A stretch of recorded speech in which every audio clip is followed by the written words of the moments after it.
작년에 매출은 한 1억 7천 정도 했고요. 이제 올해는 한 2억 정도. 사실은 이제 이거하고 뭐 이렇게 연결을 하고 센서를 사와서 연결을 하고 이렇게까지 하면 비용이 수천만 원이 들어가거든요. 근데 저 같은 경우는 이걸 사다가 다 직접 설치를 했습니다. 장비는 지금 이거랑 센서 2개 해가지고 장비 가격만 800만 원이에요. 안녕하세요. 그로운의 임아람입니다. 네, 저는 정혜용입니다. 저희는 이제 유럽 상추 이제 정식으로 제품으로 나가는 거는 6가지 종류를 키우고 있고요. 그 다음에 이제 또 따로 바질이라는 허브를 키우고 있고, 그 다음에 이제 저희가 뭐 여러 가지 테스트 재배도 하고 있기 때문에 그래서 지금 총 하면 10가지 정도 넘는 작물을 키우고 있습니다. 네, 저는 기계공학 전공했고요. 여기는 이제 건축공학 전공했습니다. 농사를 지어본 적도 없고 집에서 화분 키우는 게 다였고요. 농사를 전혀 지어본 적도 없고, 저는 인천에서 태어나서 인천에서 자랐고, 이 친구는 서울에서 태어나서 서울에서 자랐거든요. 진짜 농사의 니은자도 몰랐었어요, 저희는. 그래서 지금 원래는 냉장고 만드는 회사에서 그 냉장고 쪽 단열재 개발하고, 그다음에 이제 단열 설계 쪽 일을 하다가 이제 거기서 이제 스핀오프라고 해서 이제 투자를 받아서 이제 창업을 했었어요. 이제 거기서도 똑같이 단열 일을 했었고, 뭐 냉장고, 정수기에 들어가는 단열재, 그다음에 이제 왜 한때 코로나 때문에 그 백신 이송 때문에 콜드체인 쪽이 좀 성행했었잖아요. 그런 패키징 개발도 좀 했었고요. 저는 이제 건축 외피 설계하는, 그러니까 롯데타워 같은 이 고층 건물 외피 설계하고 시공하는 그런 회사에서 일하다가, 저도 이제 건물 단열 전공이라서 거기서 일하다가 남편이 공동 창업한 그 회사에 제가 이직을, 단열 전공이다 보니까 그래서 이제 거기서 만나서. 저는 사장은 아니었고 공동 창업을 해서 저는 한 조직을 이끄는 이제 그룹장이었고요. 여기는 이제 직원이었습니다. 원래 이제 저희가 단열 일을 하면서 이제 회사가 이제 좀 개발 일을 많이 하는 회사다 보니까 그 그러니까 농림부 산하의 그 국가과제를 하나 했었어요. 주관은 한국에너지기술연구원에서 주관을 했었고, 그 이제 과제가 이제 대주제는 뭐냐면 겨울철에 냉기를 땅속에 저장을 했다가 봄이나 여름철에 꺼내서 쓰자, 뭐 이런 형태의 과제의 대주제였는데, 이제 저희는 단열 회사니까 열을 저장하려면 단열이 잘 돼야 되잖아요. 그쪽에 이제 단열 파트로 참여를 하게 됐고요. 그래서 이거를 하다 보니까, 이거를 설치하려고 하다 보니까 돈도 엄청 많이 들겠더라고요. 그래서 저희가 만약에 이런 제가 이제 가지고 있는 기술과 인프라를 농업에 접목을 해서 좀 더 비싸지 않고 싼 기술을 개발을 해보자. 완벽한 자동화는 아니지만 내 몸이 조금 손이 한 번 더 가더라도 가격이 10분의 1이면은 쓰기가 훨씬 좋잖아요. 적용하기도 좋고. 그래서 그런 거를 한번 개발과 동시에 개발을 해보자라고 해서 농사를 시작하게 됐고, 저희가 이제 그러면 농사를 직접 지어야 가려운 부분을 잘 알 수 있기 때문에 그래서 농사도 짓게 됐고요. 저희가 아예 농업에 대한 아무 지식도 없는 상태에서 그냥 시작하기엔 너무 부담이 되니까 교육을 조금 제대로 받을 수 있는 곳을 좀 찾다가 박람회장에서 이제 이 청년농부 사관학교에 대해서 알게 됐고, 그때 이제 같이 저희가 6월에 들어가서 6개월 정도 뭐 실습이라던가 이론 이런 교육들을 꾸준히 받고, 그리고 이제 이 농장을 시작하게 됐어요. 여기는 원래 토마토를 재배를 하다가 수경 재배로 쉬고 있는 농장이었어요. 여기를 하시던 분이 이제 저쪽에도 농장을 가지고 계신데 힘들어서 이제 여기는 그냥 완전히 폐허처럼 돼 있는 농장이었었어요. 600평인데 실제 재배 면적은 한 400평 정도예요. 저희는 새로운 농법을 개발을 해서 기존에 있는 이제 2가지 농법을 결합을 해서 이 2가지의 단점을 없애고 장점만을 가져가고자 지금 새로운 농법을 개발해서 지금 디테일을 잡아가고 있는 과정이고요. 그래서 지금 올해 이제 요거 관련해서는 특허가 하나 나갈 예정이고, 그래서 이게 이제 완벽하게 구현이 되는 거는 이제 내년에 저희가 하우스를 신축할 예정이거든요. 거기에다 완벽하게 구현을 할 예정이고, 거기에 이제 자동화 라인이 하나 2개 정도 들어갈 계획이에요. 저희가 이제 지금 하고 있는 거는 지금 경남 청년 창업사관학교라고 이제 창업한 지 얼마 안 된 그 청년들을 대상으로 이제 개발 자금이라든지 뭐 홍보 비용이라든지 이런 걸 지원해주는 국가 과제가 있거든요. 그걸 이제 이 친구가 이제 그 올해 선정이 돼가지고 올해 지금 그걸 가지고 지금 자동 파종기 개발을 하고 있고요. 그다음에 이제 이사 간 데서는 이제 컨베이어인데, 컨베이어는 몇 미터당 얼마씩 해가지고 굉장히 많은 돈이 들어요. 지금 여기 보시면 여기 농장도 이 끝에서 이 끝까지가 70m거든요. 예를 들어서 미터당 5만 원만 잡아도 350만 원에 뭐 설치비용 하면 그 돈이 상당히 많이 드는데, 저희는 이제 수경재배니까 물을 쓰잖아요. 그래서 물을 써서 저희는 좀 저렴한 비용으로 컨베이어 벨트를 대체할 수 있는 이제 그런 부분들을 지금 개발을 하려고 지금 계획하고 있습니다. 저희는 바질도 그렇고 유럽 상추도 그렇고 뿌리를 저희는 무조건 살려서 나가거든요.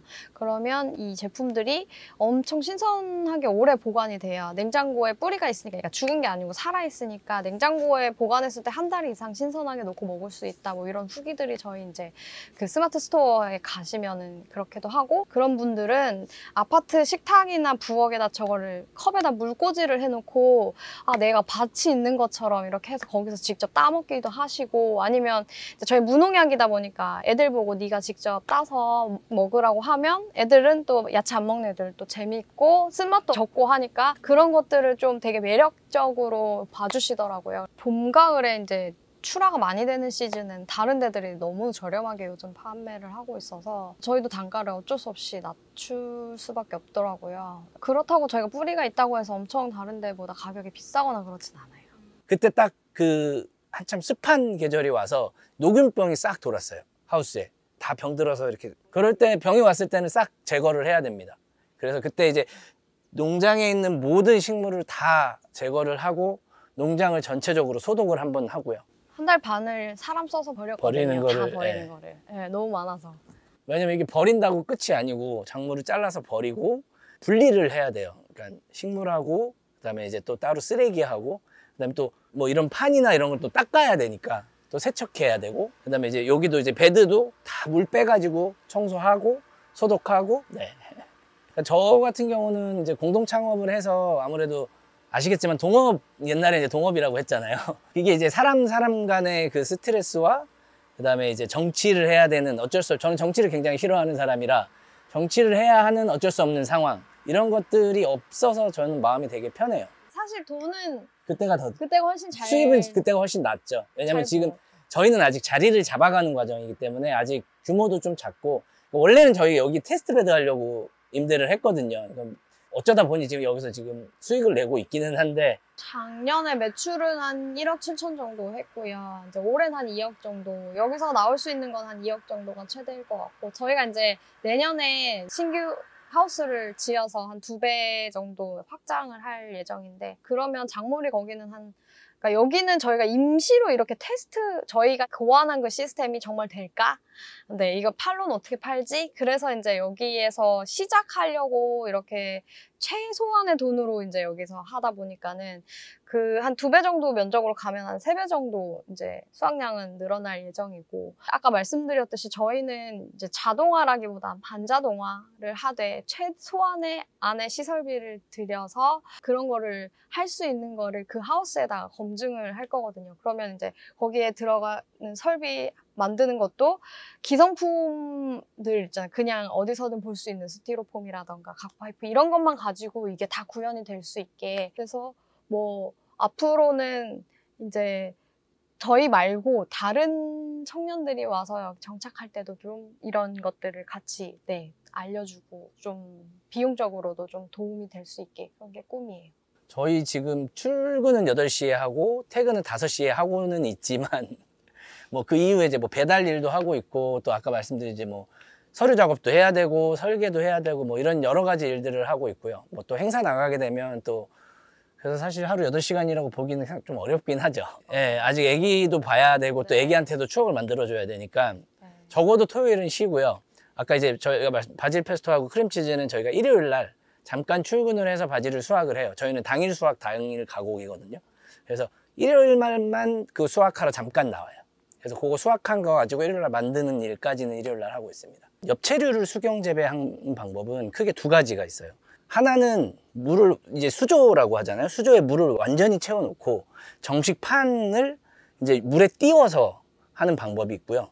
이거는 이제 밑에 물이 있기 때문에 이제 물이 비열이 좀 있기 때문에 이제 온도 변화가 심하지 않잖아요. 그래서 온도 변화에 크게 민감하지 않고요.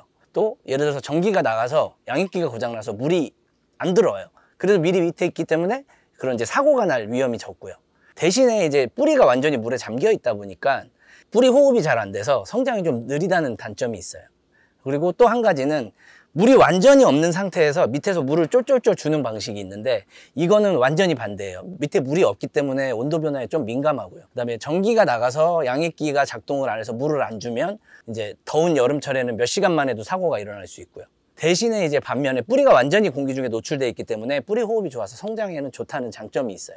그래서 저희는 이 두 가지를 섞어서 물에 완전히 띄운다 그랬잖아요. 이거 물에 완전히 띄우는 게 아니라 옆에 이 정식판을 걸 수 있는 걸쇠라고 해야 되나? 이런 거치대를 만들어서 거치대를 만들고 수위를 한 70에서 50%만 잡아주면 뿌리의 일부가 노출이 되잖아요.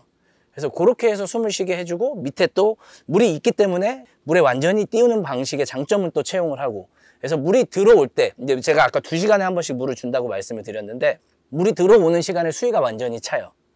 그래서 뿌리 부분이랑 이제 그 기저부 이제 그 배지 부분을 완전히 적셔주고 다시 수위가 내려오면서 이제 뿌리가 노출이 돼서 뿌리 호흡을 할 수 있게 해주는 거죠. 저희가 아까 설명드렸던 일반 다맥용 수조예요. 그래서 이 정식판을 이제 물에 완전히 띄워서 재배하는 방법은 수조를 저희가 구매를 해서 여기 보시면은 여기가 지금 정식판이 여기에 걸려 있죠. 이 거치대를 설치를 한 거예요. 원래는 없는데.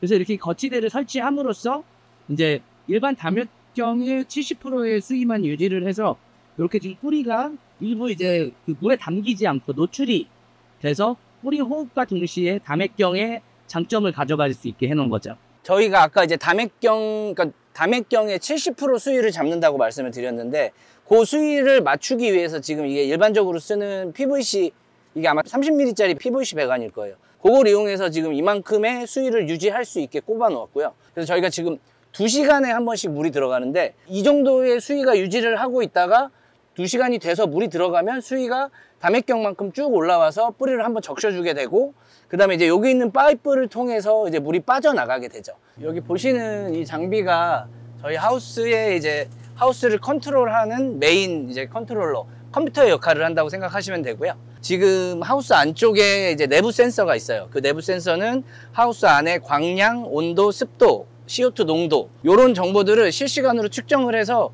이 친구한테 계속 신호를 보내주고요. 또 이제 하우스 밖에 이제 외부 기상대라고 있는데 그거는 이제 풍향, 풍속, 온도, 뭐 광량, 그다음에 비가 오는지 안 오는지 이런 정보들을 계속 이 친구한테 보내주는 거죠.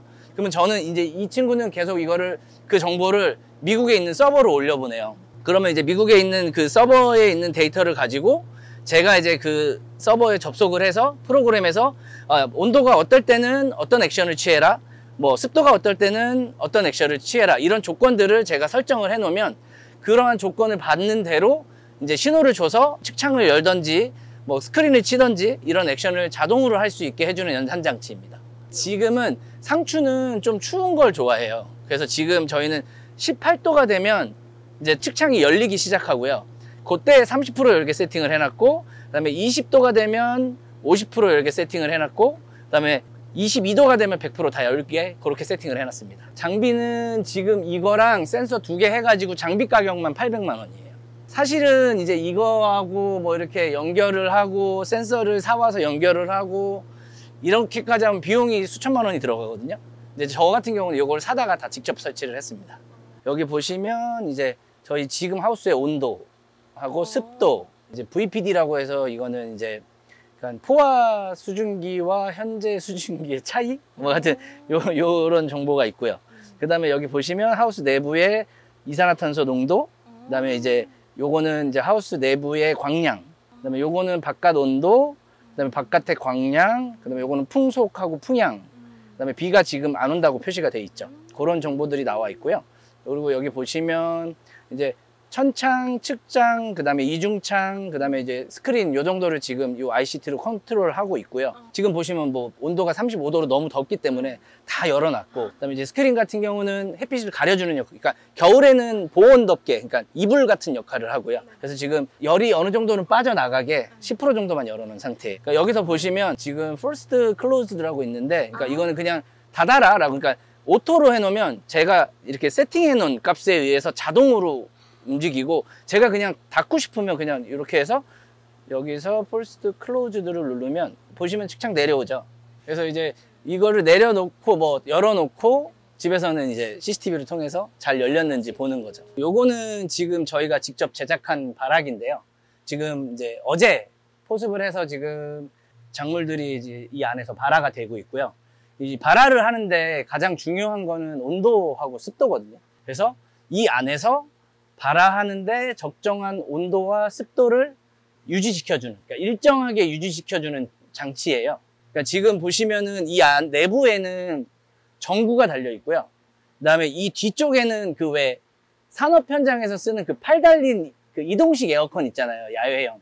그게 지금 뒤에 달려 있어서 그 팔에다가 PVC 파이프를 연결을 해서 이 안에 바람이 들어올 수 있게 해놨어요. 그러니까 여기 지금 보면은 빵빵하죠. 그 바람이 나와서 그래요. 그래서 상추 같은 경우는 발화 적정 온도가 20도거든요. 그래서 온도가 너무 높으면 에어컨이 작동을 해서 20도로 낮춰주기 위해서 노력을 하고요. 그다음에 겨우철에 이제 이 안에가 너무 추우면 전구가 켜지면서 이 안에 온도를 높여주는 거죠. 발화기가 기성품 판매하는 게 요거 한 3분의 1 크기, 4분의 1 크기가 몇 천만 원씩 해요. 요거는 저희가 이제 재료비 거의 한 50만 원 선 안에서 구매를 해서 직접 와이프하고 뚝딱뚝딱 해서 만들었어요. 원래 제가 하던 일이 아까 말씀드렸듯이 콜드체인 같은 거 했었다 그랬잖아요. 그러면 이제 이 콜드체인 안에서 이 녀석이 얼마나 온도를 잘 유지하는지 뭐 이런 것들을 다 로깅을 하고 이런 것들을 했었어서 요거는 기존에 알고 있던 기술이어서 제가 쉽게 적용할 수 있었습니다. 그래서 저희가 일주일에 약 3,000주씩 지금 발화를 시키고 있는데 한 열 몇 포기 정도만 안 나오고 나머지는 다 나와요. 저는 이제 도전을 하시는 거를 굉장히 추천을 하거든요. 정말 비전도 있고 본인이 하던 업무랑도 어쨌든 이게 다 도움이 돼서 네, 할 수 있고 또 내가 잘만 하면 이런 청년들이나 이런 지원도 굉장히 많기 때문에 나라에서 적극적으로 하라고 하는 그런 분위기이기 때문에 네, 도전하시는 거 추천하지만 많이 부지런하셔야 되고 진짜 열심히만 하시면 정말 성과를 낼 수 있는 분야인 것 같아요. 요즘에는 농업을 하려면 말씀하신 대로 굉장히 이제 미래도 있고 좋은데 굉장히 할 것도 많고, 그러니까 농업을 하려면 종합 예술인이 돼야 된다고 생각을 해요. 그러니까 요즘 같은 때는 판매도 다 이제 직접들 하시니까 그런 이제 온라인으로 판매하는 것도 아셔야 되고, 그리고 이제 또 저 같은 경우는 이제 원래 이제 하던 일이 기계공학이고 뭐 장비 개발도 많이 했었고 그래서 이제 기계라든지 전기라든지 이런 거를 많이 만졌어서 대부분 직접 수리를 하거든요. 근데 이런 것도 사실 굉장히 그거는 제가 이런 얘기를 하면 들어오는 대답은 그거는 이제 본인은 원래 할 줄 알았으니까 쉬운 거지 해서 저는 사실 관심만 있으면은 금방 배울 수 있다고 생각을 해요. 그러니까 저희가 제일 많이 쓰는 타이머도 배선이 굉장히 간단하거든요. 그 배선만 할 줄 알면 대부분의 장비에 다 적용을 할 수 있어요. 근데 이제 그거 하나를 배워 놓으면 그러니까 내 몸이 굉장히 편해지는 거죠. 그래서 그런 부분들을 좀 적극적으로 다 배우려고 노력을 하시는 게 좋고요. 그리고 각오를 좀 단단히 하셔야 돼요. 그러니까 요즘에 그런 얘기들도 많이 하시죠. 뭐 잠깐 하다가 힘들면 그냥 가겠지 뭐 이런 얘기 많이 하시잖아요. 진짜 힘든 건 진짜 힘들어요. 생각했던 것보다도 힘든데 그 정도 각오는 하고 오셔야 되고 준비도 많이 하셔야 되고 그렇게 하신다면 정말 비전이 있는 분야라고 생각을 합니다.